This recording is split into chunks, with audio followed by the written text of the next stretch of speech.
Hi, everyone. It's Carol Williams with Williams Immigration, and we are back for another Monday morning edition of Beyond the Soundbite, where you and I talk about all things U.S. immigration related.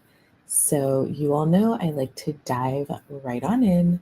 So, the first thing I want to talk to you all about is E-Verify. So, E-Verify, as we know, is a US government program that helps employers determine whether or not their employees have legal work authorization here in the United States.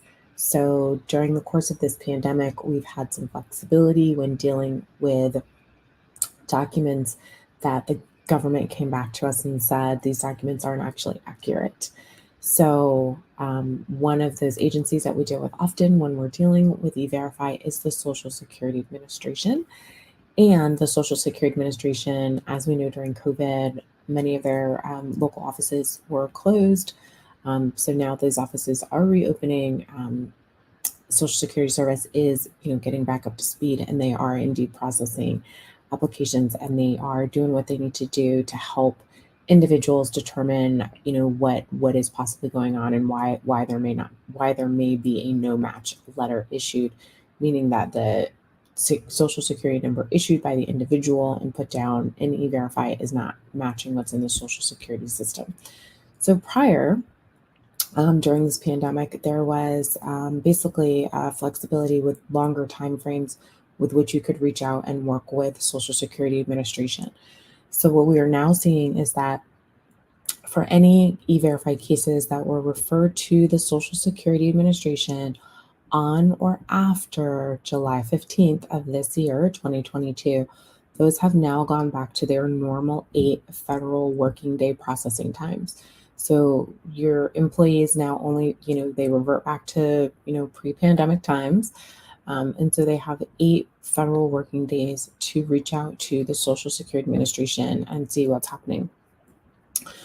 So any of your E-Verify cases that were referred to Social Security before July 14th, 2022, so between March 20th, 2020, and between July 14th, 2022, those still have the extended time frame attached with which to resolve the issue. But again, if you are referred to Social Security Administration on or after July 15th, you now revert back to the normal 8 federal working days. So that is super important to know because you don't want to get behind in processing your E-Verify cases in the E-Verify system. So if you have any questions about that, feel free to reach out to my office at 954-903-1337.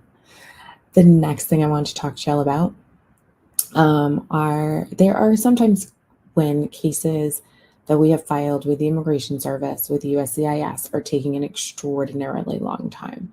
We do know that the Immigration Service releases processing times so that for one application, they may say this application is taking between 8 to 10 months, let's say, to process. But oftentimes we get clients that come to us and they say, hey, my case has been pending for 2 years, or my case has been pending for a year. So what we always do first is we always look and see what the current processing times are that have been given to us from the Immigration Service. If we are a significant amount of time past that, the individual has the option to go into federal court and ask a federal court judge not to approve an application, but to ask USCIS to make a decision, to move on the application, to move the application forward. That is a very big distinction I want to make. We don't go to federal court and say, hey, federal judge, can you please make USCIS approve this application? We go to federal court and we say, hey, federal judge, can you please make USCIS move this application forward, do something with it, issue us an opinion, issue us a decision so that we can then, keep this case moving forward. Oftentimes that is for applications that have been in the USCIS system quite a long time past the stated processing times.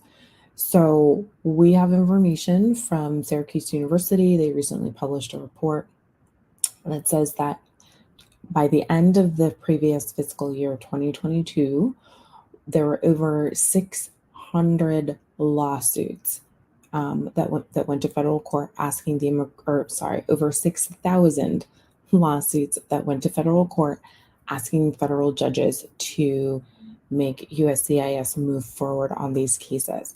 That's a fairly large number of federal lawsuits that we are seeing. I tend to think that if the backlogs continue the way they have, I tend to think that number will go up, quite frankly.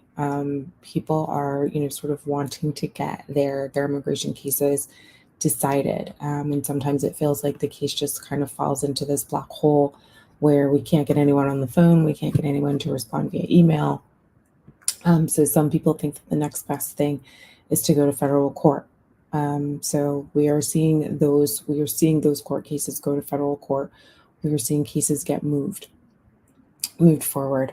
The immigration agency, USCIS, has cited, tremendous backlogs. I talk to y'all about the backlogs probably every week. But USCIS has cited, one, the pandemic, two, the various immigration policies by the prior White House administration, as well as the hiring freeze. So we're hoping that, the Immigration Service will be able to get more people on board, hire more people, and thus get more cases adjudicated and out the door and finished. So we'll see what happens with that. But I did want to alert you all to that we are seeing an uptick in the number of cases that are going to federal court, asking federal court judges to ask the Immigration Service to process cases and move them along. The next thing I wanted to talk to you about are every time we get a notice from the Immigration Service, whether it's a request for further evidence, whether it's a denial notice, whether it's a notice of intent to deny, we have a specific amount of time by which we must respond to that notice. So since March of 2020, when the pandemic, started, we have been given extra time. There was a thought that maybe that extra time would end last month, but in fact, the Immigration Service did release a notice very recently where they are extending that extra time. So we are now looking at the same amount of flexibility, that same amount of extra time to allow us to respond to these additional notices. And so we now have any notice that was provided between March 1 of 2020 and all the way to and including October 23rd, 2022. So October 23rd of this year, we still have that extra time. We are being given that extra time because, frankly, it's just sometimes really difficult to get documents from U.S. government agencies as well as government agencies overseas, in order to respond to these applications. So as of right now, we still have, extra time to respond to notices. Most commonly, what we are seeing are requests for further evidence. So we're given more time to respond to those. And so that extra time goes through and including October 23rd, 2022. So again, I will keep you updated closer to October and see what happens and see if they end that flexibility like we thought they were going to do this time, or if they continue that out. I suspect it will have a lot to do with what's happening with the COVID number. So I will definitely keep you apprised of that. But as of right now, we have some extra time to respond to those notices. So we're still talking about backlogs because, again, I talk about them just about every week. Backlogs are real. Backlogs are completely serious. Now I want to talk to you about the backlogs at the consulates. So consulates are all supervised by the Department of State here in the US, but each consulate is now running their consulate kind of back to normal pre-pandemic. They are prioritizing which cases they process first, second, third, the priority that they have for their own caseload, which some say is great. Some say that's, some say maybe we should go back to having the Department of State prioritize so that we can get cases out the door.